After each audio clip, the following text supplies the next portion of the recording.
తమ్ముళ్లకు అక్క చెల్లెలకు అందరికీ నమస్కారం.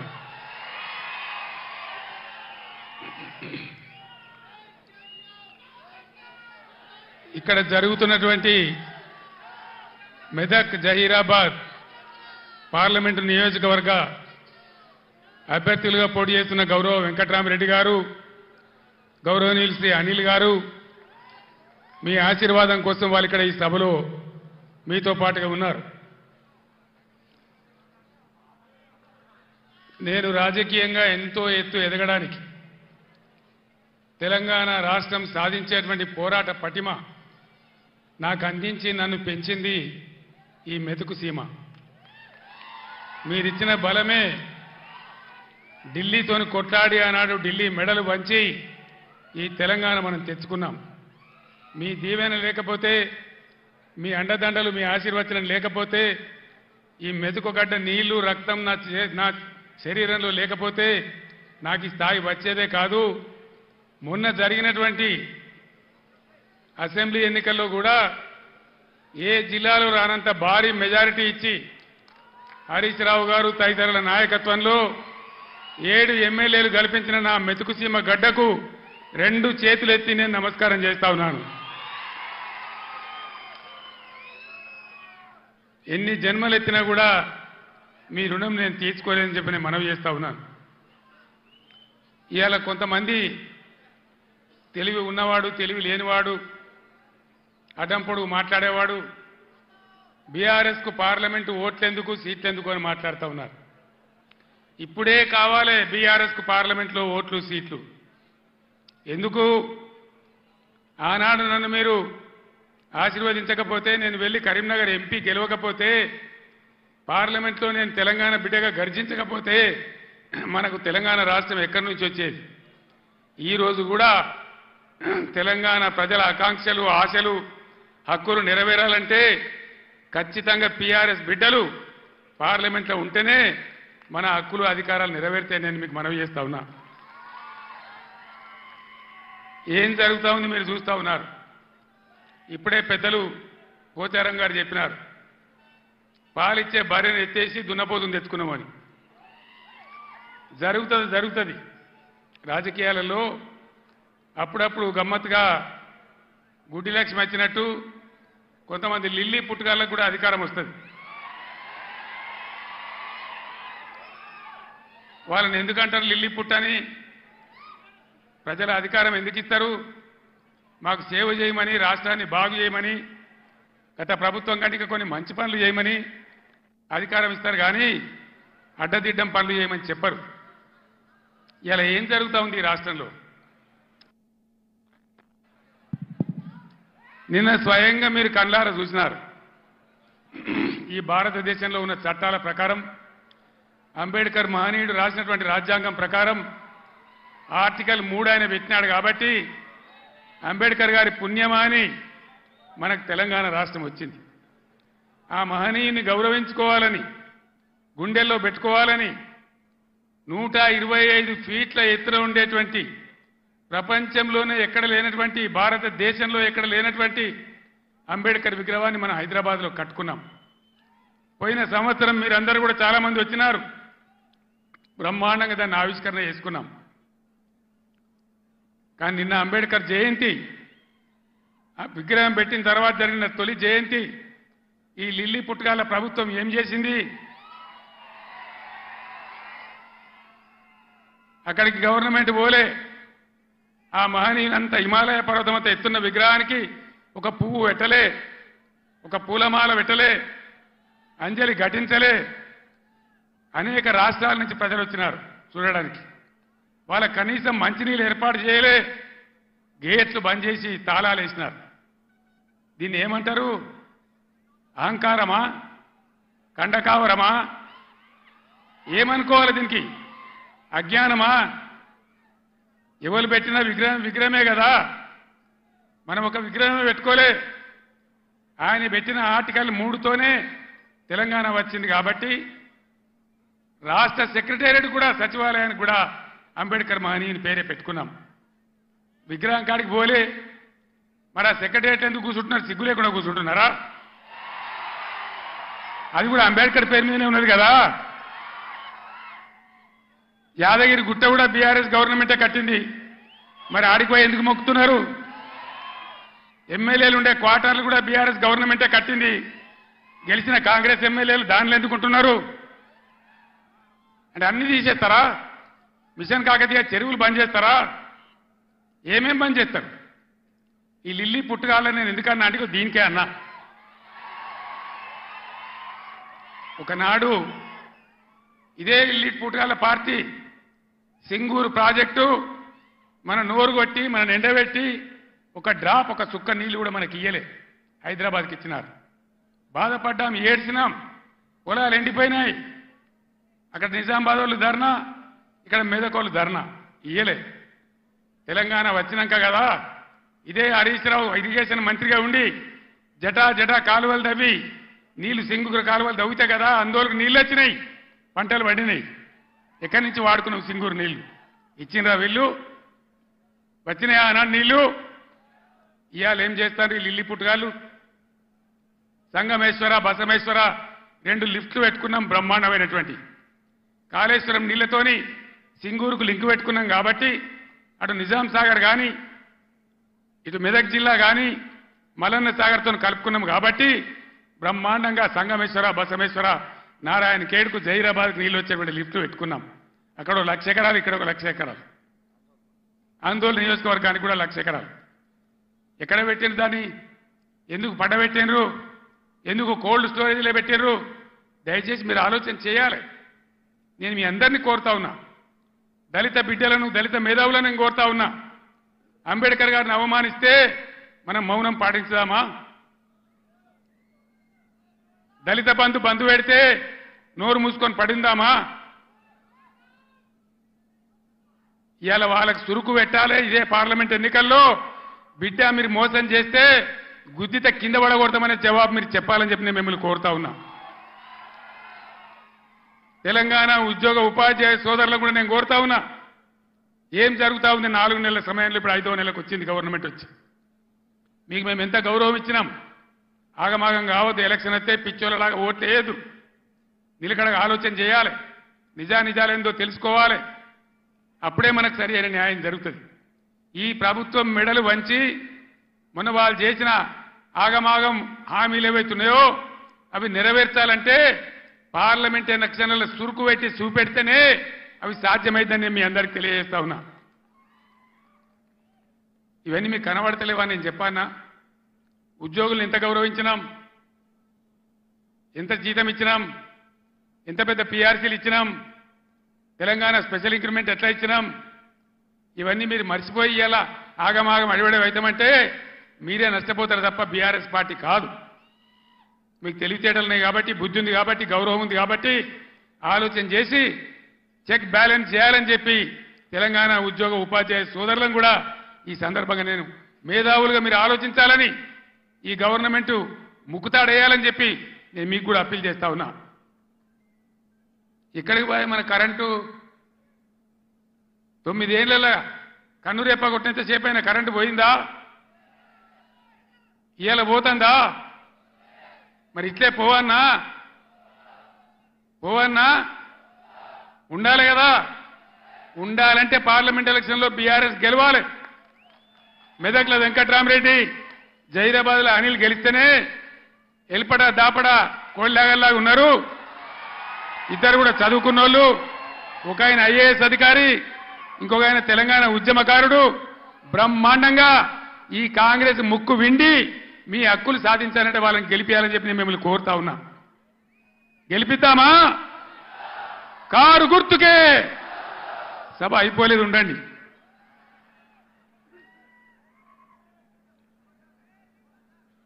ఎన్ని మాటలు చెప్పానండి. కేసీఆర్ 1,00,000 రుణమాఫీ చేసిండు కదా, ఇక ఉరుకుని ఉరికి 2 లక్షలు తెచ్చుకోని చెప్పిండ్రా. డిసెంబర్ 9 నాడే మాఫీ చేస్తాం. ఎదురైన ఆడవిళ్ళకి 2,500 ఇస్తాం. ఎన్ని చెప్పిండ్రు? ఒక్క మాట అన్న ఖాయం ఉన్నదా? మరి ఏం జరగాలి ఇప్పుడు? ఈ రాష్ట్రం ఇట్లే పోవన్నా? నేను 15 ఏళ్ళు కొట్లాడి సాగు నోట్ల తలకాయ పెట్టి సచ్చేదాకా తెగబడి ఈ రాష్ట్రం సాధించి 10 ఏళ్ళు బ్రహ్మాండంగా అన్ని రకాల ప్రజలను కడుపులో పెట్టుకుని సాదుకున్నాం. రైతు సోదరులను కళ్ళల్లో పెట్టుకొని కాపాడుకున్నాం. ఒక పాలసీ వ్యవసాయం ద్వారా రాష్ట్ర ఆదాయం పెంచాలని, రైతాంగాన్ని నిలబెట్టాలని అనేక మంచి స్కీములు పెట్టినాం. రైతు బందే వేయలే, ఏలటికి పూర్తి మందికి రాలే. పంటలు వచ్చినాయి, అవి కొనే దిక్కులేదు. కనీసం మద్దతు ధర పోగా 500 బోనస్ ఇస్తామన్నారు. బోనస్ బోగసేనా? బోనస్ వసూలు చేయన్నా? ఈ ప్రభుత్వాన్ని మెడలు వంచానా? వంచాలంటే మేము కొట్టి వంచాం, మీ ఓటు ద్వారానే వంచాలి. సిద్దిపేటలో మంచి దారి చూపించారు. హరీష్ నాయకత్వంలో పోస్ట్ కార్డుల ఉద్యమం చేస్తా ఉన్నారు. ఇవాళ ఇక్కడ సంగారెడ్డి ఈ వేదిక నుంచి నేను యావత్తు తెలంగాణ రైతాంగానికి పిలిపిస్తా ఉన్నా.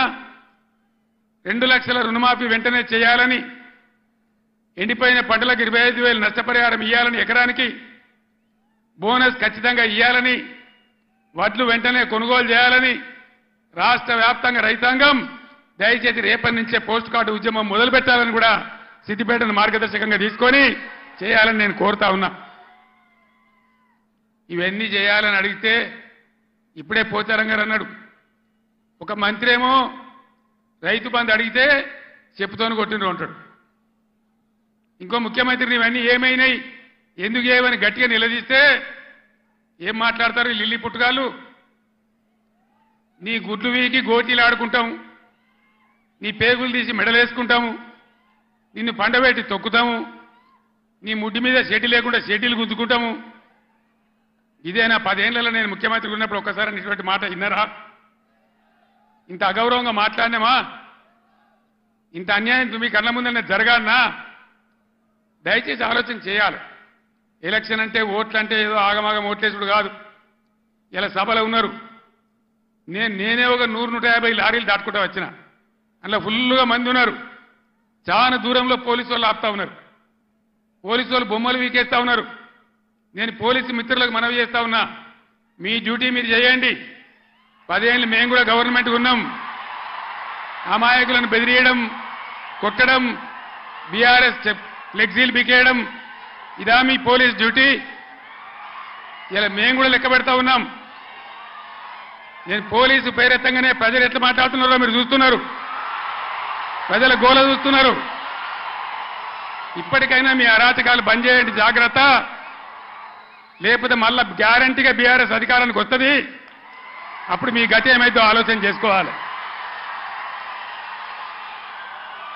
10 ఏళ్ళు మేము ఉన్నామే, 10 ఏళ్ళు నేను ముఖ్యమంత్రిగా ఉన్నానే, ఒక్కరోజన్నా మేము ఈ దౌర్జన్యం చేసినామా? ఎవరినైనా వేధించినామా? మరి ఎందుకు మీడియాలో మితిమీరిన పనులు చేస్తా ఉన్నారు పోలీసులు? దయచేసి మానుకోండి పోలీస్ సోదరులారా, మేమన్నీ రికార్డు చేస్తా ఉన్నాం.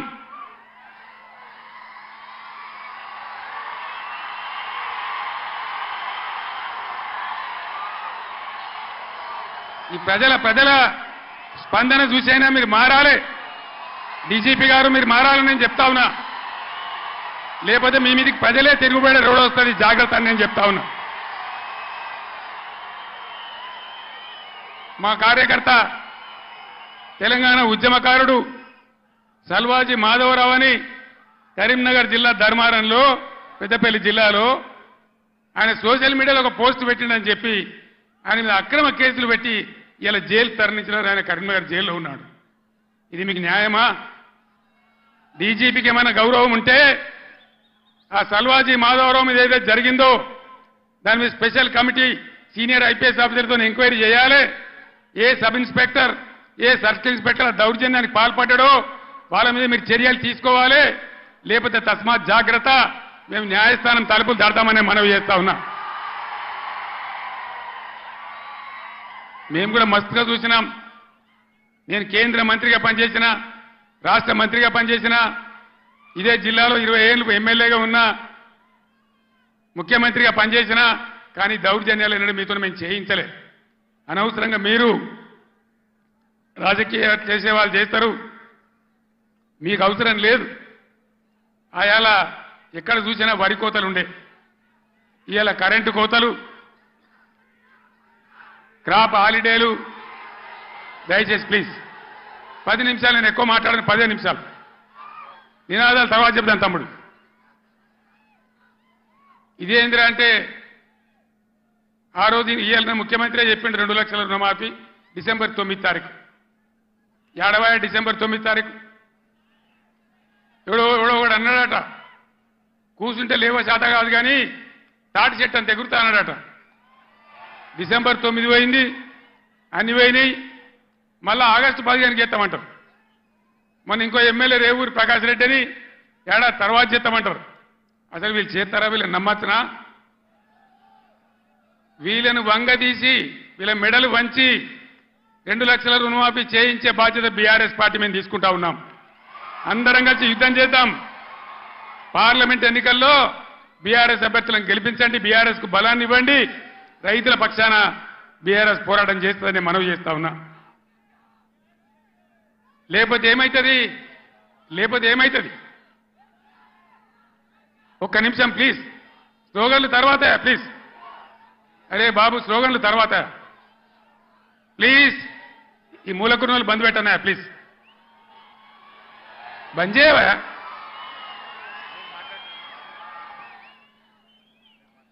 ఏం జరుగుతుంది చెప్పండి. ఒకసారి ఆలోచన చేయాలి ప్రజలు. ఓట్లు ఆగమాగం వేయద్దు. ఎవడో ఏదో చెప్తాడు. ఇదివరకే మొన్న దెబ్బతిన్నాం, మొన్న ఎలక్షన్లో దెబ్బతిన్నాం, కింది మీద అయిపోయినాం. ఎంత ధీమాగా ఉండ్రి రైతులు, ఎంత మంచిగా ఉండ్రి, ఎంత బ్రహ్మాండంగా ఉండే, ఎంత మంచిగా రైతు బంధు మీ బ్యాంకులో పడుతుండే, కరెంట్ ఎంత మంచిగా వచ్చేది, చెల్లుకుంటలు ఎట్లా నిండి ఉండే, ఏ విధంగా నీళ్ళు వస్తుండే, మీ డబ్బులు ఎట్లా కొన్నాము. ఇలా తప్పుడు వానలు పడే పరిస్థితులున్నాయి. అక్కడక్కడ తెచ్చిన వాళ్ళు వడ్లు తడిచిపోతున్నాయి, కాంటాలు పెడతలేరు, కొనుగోలు జరుగుతలేదు. దాని మీద గవర్నమెంట్కు నియంత్రణ లేదు. అందువల్ల దయచేసి మేము కడుపులో పెట్టుకొని కాపాడిన రైతులు ఇలా ఆగమాగం అవుతా ఉన్నారు. రైతు బంధు రాకపోతే అప్పుల పాలైండ్రు, లక్షల కొద్ది మోటార్లు కాలినాయి, ట్రాన్స్ఫార్మర్లు కాలినాయి. 3 ఎకరాలు వేసిన 1 ఎకరమే పండింది. ఆ ఎకరం పండిన దాన్ని కూడా కొనే దిక్కు లేదు. డబ్బులు ఇస్తారో ఈరోజు తెలుతలేదు. మద్దతు ధర వత్తలేదు, బోనస్ వత్తలేదు. బోనస్ బోగస్ కానియద్దు, అందరం కలిసి కొట్లాడాలి. నేను ముఖ్యమంత్రికి, రాష్ట్ర ప్రభుత్వానికి హెచ్చరిక చేస్తా ఉన్నా. బోనస్ పేరు మీద మీరు తప్పించుకోలేరు. దానికి ఎలక్షన్ కమిషన్ అడ్డం రాదు. మేము కూడా మీద కంప్లైంట్ ఇయ్యము. ఏ రైతుకు ఎంత బాకీ ఉంటారో అంత బోనస్ చిట్టీలు కూడా ఇలా రాసి ఇవ్వండి. ఎలక్షన్లలో బాండ్ రాసి ఇచ్చారు కదా, అదే పద్ధతిలో ఇలా వాళ్ళకి బాండ్ ఇచ్చినట్టుగా ఇవ్వండి. మీకు అంత కాదంటే ఎలక్షన్ తెల్లారి ఇవ్వండి. కానీ బోనస్ ఎగబెడతామంటే మాత్రం ఇబ్బంది అయ్యే పరిస్థితి ఉంటుందని మనవి చేస్తా ఉన్నా. మిషన్ భగీరథ 6 సంవత్సరాలు ఇంట్లో ఆ ఇంట్లోనే నల్లా వచ్చి నీళ్లు దుంకితే ఎంత బ్రహ్మాండంగా మనం పండగ చేసుకున్నాం. ఒక ఆడబిడ్డ కనవల్లే, రోడ్డు మీద బిందెలు కనవల్లే, నీళ్ళ ట్యాంకర్లు కనవల్లే. ఇవాళ ఏం గతి చేస్తా ఉన్నారు? మళ్ళీ నీళ్ళ ట్యాంకర్లు ఎందుకు వస్తున్నాయి? ఆ లంబాడి తండ బాయి పేరుందో నాకు తెలియదు. ఆ బాయి చిమ్నీ బాయ్ అని మా ఇంటికే నీళ్ళు వస్తున్నాయని నేను పోయిన ఎలక్షన్లో లంబాడి తండకు పోయి చెప్పింది. మరి ఇవాళ మళ్ళీ ట్యాంకర్లు ఎందుకు వస్తున్నాయి? మంచినీళ్ళకి ఎందుకు బాధ పెడుతున్నారు? అంటే శాతగాని ప్రభుత్వం ఉంది, అసమర్థులు ఉన్నారు, ఉన్న వసతులు కూడా వాడుకోవత్తలేదు. 9 ఏళ్ళు నడిచిన కరెంటు ఇయ్యత్తలేదు, 6 ఏళ్ళు నడిచిన నల్లా నీళ్ళు ఇయ్యత్తలేదు. రైతులను కాపాడే పరిస్థితి లేదు, రైతు బంధించే పరిస్థితి లేదు. ఈ విధంగా మళ్ళా మొదటికి తెస్తా ఉన్నారు. ఎన్ని మాటలు మాట్లాడిను. కళ్యాణ లక్ష్మి ₹1,00,000 కాదు, తులం బంగారం ఇస్తాం. ఇచ్చిన రాయనన్న ఒకింటికన్నా వచ్చిందా తులం బంగారం? మరి ఇట్లే కూర్చుందామా? నేను ఎక్కువ గంటల పట్టలు ఉపన్యాసం చెప్పా, 10 నిమిషాల్లో ముగించుదాం. ఏం జరుగుతుందో ఒకసారి ఆలోచన చేయండి. ఇన్ని వాగ్దానాలు చేసి, ఇన్ని మాటలు చెప్పి, మీ ఓట్లు తీసుకొని అధికారంలోకి వచ్చి ఇవాళ అన్నీ ఎగబెట్టి మళ్ళా ఎలక్షన్లో వచ్చి ఓట్లు అడుగుతారు. ఎట్లా వేస్తారు ఓట్లు? నాకు అర్థం కాదు. వేస్తే ఏమవుతుంది? ఏం జరుగుతుంది వేస్తే? మేము ఎన్ని చెప్పి, ఎన్ని అబద్ధాలు చెప్పినా మళ్ళా మాకే గుద్దిండ్రని ఆయనతో ఏం లేకుంటే ఎగబెడతారు. ఇలా ఉల్టా గుద్ది బీఆర్ఎస్ని గెలిపిస్తేనే బీఆర్ఎస్ మొత్తం ప్రభుత్వం మెడలు వంచుతుంది, మీకు న్యాయం జరుగుతుంది తప్ప వేరే విధంగా జరగదని చెప్పి నేను తెలియజేస్తా ఉన్నా. అందుకోసం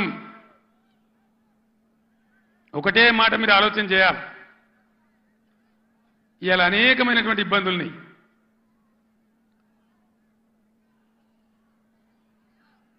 ఈరోజు మంచి అభ్యర్థులను పెట్టినాం, మంచి అన్ని విధాలుగా మిమ్మల్ని ఆదుకునే పద్ధతిలో వాళ్ళు పనిచేస్తారు, వాళ్ళని గెలిపించాలని చెప్పి నేను మిమ్మల్ని కోరుతా ఉన్నా. ఎంతసేపు చెప్పినా ఇదే చెప్పాలి, ఇటు దింపి అడిదింపి.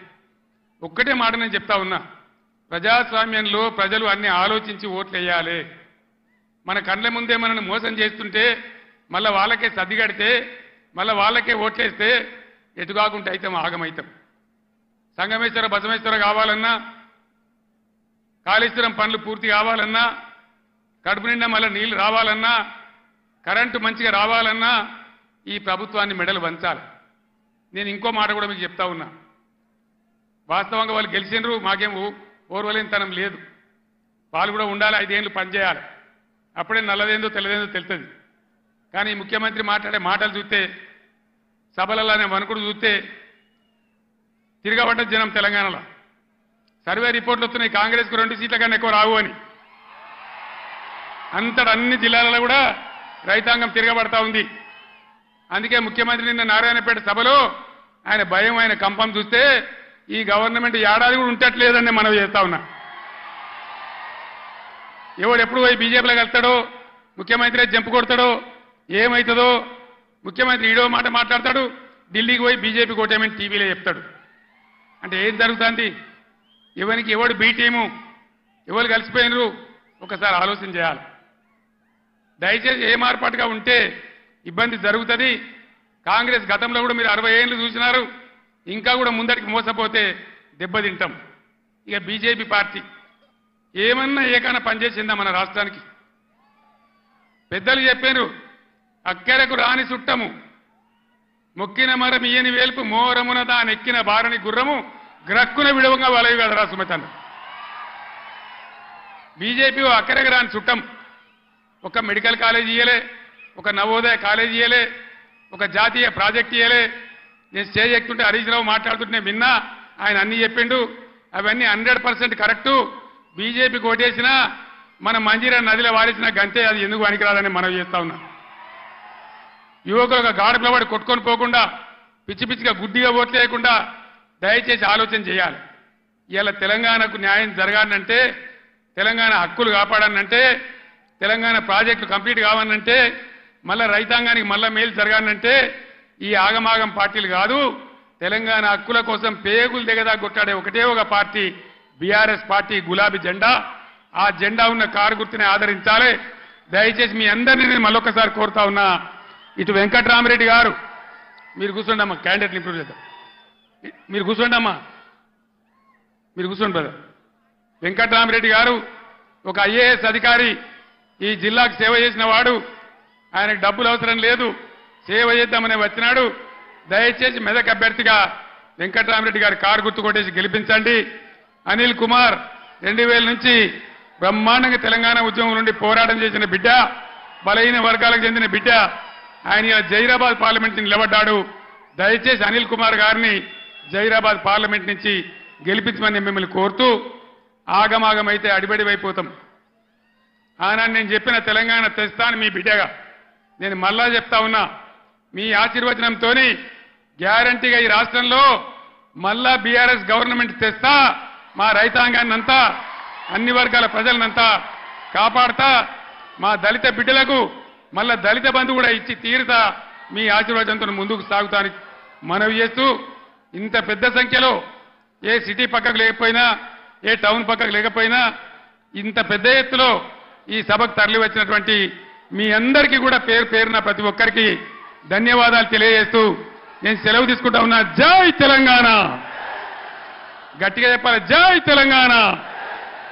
కారు గుర్తుకే, కారు గుర్తుకే.